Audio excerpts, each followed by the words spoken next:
the kind of mineral resources we have in our country is enough to take care of everybody in that country. We should not have a single poor person in Sierra Leone. But unfortunately, we are not given the free will to make decisions on our own mineral resources. There's always Big Brother who decides. And when you fight and say, no, we are not going to do this, they use the system to stop you. It's either they set you up with the opposition and they'll be supporting the opposition against you from the back, or they cause unnecessary chaos in your country so that you are not able to even govern your own people. They will do things to make you not to be functionable. And of course, any country that don't have peace cannot develop. You have to have peace before you talk about development. I'll give you a simple example about Sierra Leone. Every mining company that is in Sierra Leone today is owned by a foreigner. Every mining company. If it's not the Chinese, it's the American, it's the British. Our electricity, Bumuna, is run by the British, and we still don't have light. We're looking for light, electricity. If you don't have electricity, how can you talk about education? How can you talk about health facility? How can you talk about improving the infrastructure of your country? We don't have electricity. Now, do we actually even have proper water, pipe-borne water, so that our kids will not be sick? We don't have those facilities. Why? With all the minerals we have, there is a cap you put. Before my husband became the president of Sierra Leone was benefiting, they said, what's the word? 0.000.1%. What is that? Basically, a company can take as much as $100 million out of the country in terms of minerals, and then they can just give the country $10,000. Now, what will $10,000 do for our health system? What is $10,000 do for our educational system? And these are the things I believe that are stopping Africa from progressing. We don't have a say. The sense about us celebrating independence, I don't know why we celebrate independence, because we are not free. That is my own take. I'm not speaking also on behalf of the government of Sierra Leone, nor am I speaking on behalf of His Excellency the President. I am speaking as Fatima, as a citizen of a country who believes that things need to change. Like I said, as a First Lady, I am not part of a government system. I am a wife of a president. So when I speak on behalf of the people, because I understand what the people are going through. At the end of the day, I'm not being paid salary, so, and I cannot be fired either. So that's the advantage. That's the advantage of being a First Lady. But I believe that for Africa, what is happening in Africa today, it needs to change, and it needs to change now. There is no time like now, because for Sierra Leone, we now have a president who believes that we cannot wait for other people to come and develop us. We cannot wait for another country to come and prescribe how our country should be run or what we need in our country. You know, this divide and rule, if you're close to China, we will not come to your country. If you're close to America, we will not come to your country.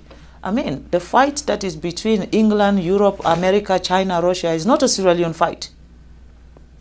That's not our problem. We're fighting for our daily bread. We're looking to have education, just like America. We're looking to have good health facility. Just like Europe, we're looking to have governance structure where one single person cannot be the dictator of a nation. That's what we're looking for. I am going around the world to see a country that sees Africa not as not just as an ally of what you'll be getting from us, but a country that sees Sierra Leone as partners and treat us with respect. You cannot be coming to our country and take everything that will make us develop, and then you still treat us as inferior people, as if we don't know what we're doing. I think that is wrong. You know, We're looking for partners that value us. People that will come to our country and say, you know what, this country has suffered enough. They need to grow. We were once the atom of Africa. Every country within sub-Saharan Africa used to come to Sierra Leone for our education. And today, what can we be proud of? We cannot talk about education in Sierra Leone because they've ruined that for us. Everything that has empowered Sierra Leone has been ruined. And now we have a leader who wants to fix everything. There is a problem. In Africa, you should not have a leader that is assertive, a leader that knows what his people want, a leader that wants to change what is happening. The moment you have that, it's everyone's target. This is the First Lady of Sierra Leone. She's smart and she hit the nail right on the head. And now, I want us to listen to this video of which she's making a very important speech. And then, I'll give you my critical analysis and what I think about her by the end of the video. Let's dive in right now. The most fundamental corruptions of the social contract in human history is colonialism. Yeah. And it's that mechanism that some states have used to extract resources from other places, such as Sierra Leone. That deprives countries of the resources they need for government services, for education, for health. So I was hoping you could reflect a little bit on what those forces have done to Sierra Leone and what kind of accountability we might be able to think about, just to imagine a way forward from where we've begun now. When you look at what Sierra Leone have to offer, when it comes to our mineral resources, and then they find reason to slow you down, they find reason to stop you, and they use that system of corruption. They use corrupt people, they use negative people, they use unpatriotic citizens to come after a government who is doing what is right for a system. I think we need to address those issues. Unfortunately, I don't know I'm very good at name calling. I will call your name. I don't care your status. I don't care who you are. I would name and shame you and let the whole country know you're one of them. The United Nations and their specialized agencies, they all have governance structures that privilege some nations over others. I think we should be able to talk about that openly, and then we can talk about what to do about it. One of the most serious issues I have with the United Nations is the fact that Africa is not part of the Security Council. We're talking about 54 countries, I'm sorry. 54 countries, a whole continent does not have one person representing Africa when it comes to decision making at the Security Council. And I'd observe also that no African country has its own executive director at the World Bank either. No, unfortunately, yes. We don't know how to manage money. If that is the perception since the beginning of, every time an African come forward for something that they have to be a decision maker for the world, not just Africa. It's just not possible. I understand. So what can I say? There must be a prescription somewhere that says, Africa, you are not good enough. Well, it might be revolutionary, but I'm going to say it right here. Africans should be in charge of Africa. I believe that also that Africans' issue can only be enhanced when Africans decide to do that. They should not allow another person to give them a prescription of how Africa should look like or what we need in our Africa, because we know what we need in our Africa. No one will know that better than us. And I think the UN should see Africa as partners. And the United Nations, definitely, you cannot have 7 countries vetoing everything. When it comes to Africa issue, it is those 7 countries. Who are the countries that are actually exploiting Africa? They're the ones who have the veto power to make decision on anything that has to do with Africa. So for me, I think that is wrong. And that is one thing the president of Sierra Leone has campaigned for.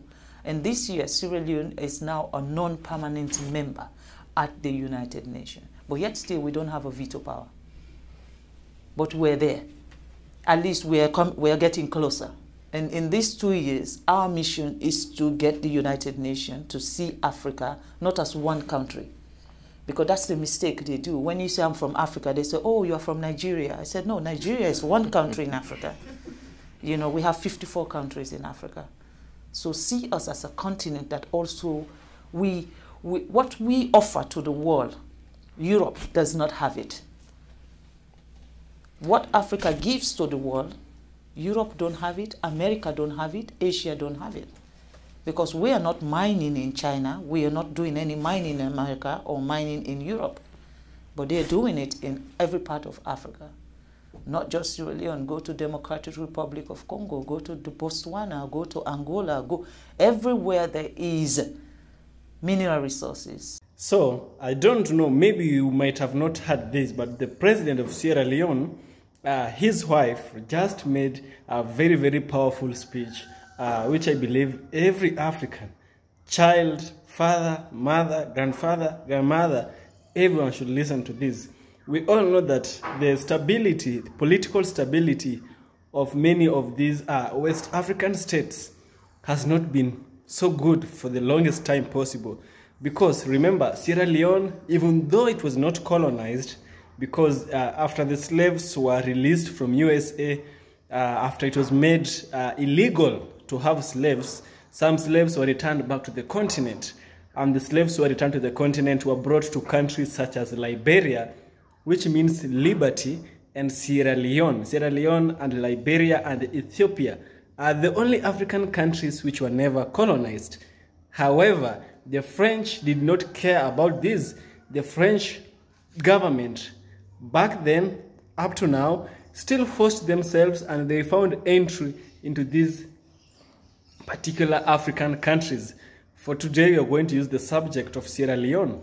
The problem of Sierra Leone is a problem of Africa, is a problem of political leaders who are corrupt, political leaders who they don't really care much about the people of Africa.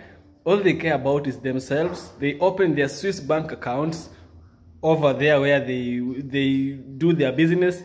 They make sure that their children have the best life can offer at the expense of the Africans. You know, and so having a first lady, having the wife of the president speak to the public, to the Africans, is something that is energetic, is hope, is a guarantee that Africa, we are correcting our mistakes. Seeing the thing that happened in Burkina Faso, seeing the thing that happens in Niger and Mali, this was a good start for many African countries. Many people were being oppressed by the French government, but they were keeping quiet. It was up until these three African countries decided to break off the chains of oppression from the French government. This woman, the first lady of Sierra Leone, this specific woman, she was able to address the core problems of African leadership, the problem of the African. She was able to bring herself down to the common African. Many African leaders think they are gods.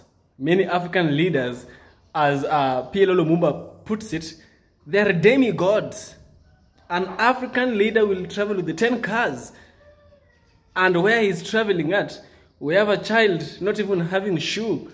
And the parents of this child are paying taxes to fuel those 10 cars. It has to come to an end. Even the white people walk to the parliament. They use bicycles to the parliament. It's high time Africa realize the leaders who are really important. Let's come back to what we really need. Do we need those old people who are not really helpful? Or do we need young people who are really helpful? Because it's high time we look past imperialism and look towards the future of Africa. It is better not to have donations from those African countries that are oppressing Africans. It is better to feed on our own, feed on what nature will provide for us and what God will provide for us. Because I personally believe that Africa was made for Africans. I'm not speaking anything against no one. I'm not saying a white person or who cannot come to Africa. You can move to Africa. But Africa was made for Africans. The same way if an African goes to Europe or USA, they are told, even not speaking, they are told, this country is not made for you. Africa should be was made for Africans, and Africans should be the one to govern and choose their own leadership. It's high time we do away with those puppets. The puppeteer has to go and find puppets somewhere else, because we are going to do away with their puppets. We don't want puppet leaders no more. And it's so encouraging to listen to such wonderful First Lady speaking. And when we see such things happening, it's a sign of hope. It's a sign of victory. It's light at the end of the tunnel. And I'm telling you, love being African and enjoy being African. I hope you enjoyed this video, guys. Be sure to subscribe to EFK Original Documentaries, and see you in the next one. Subscribe, give me a super thanks if you can, and join my Patreon.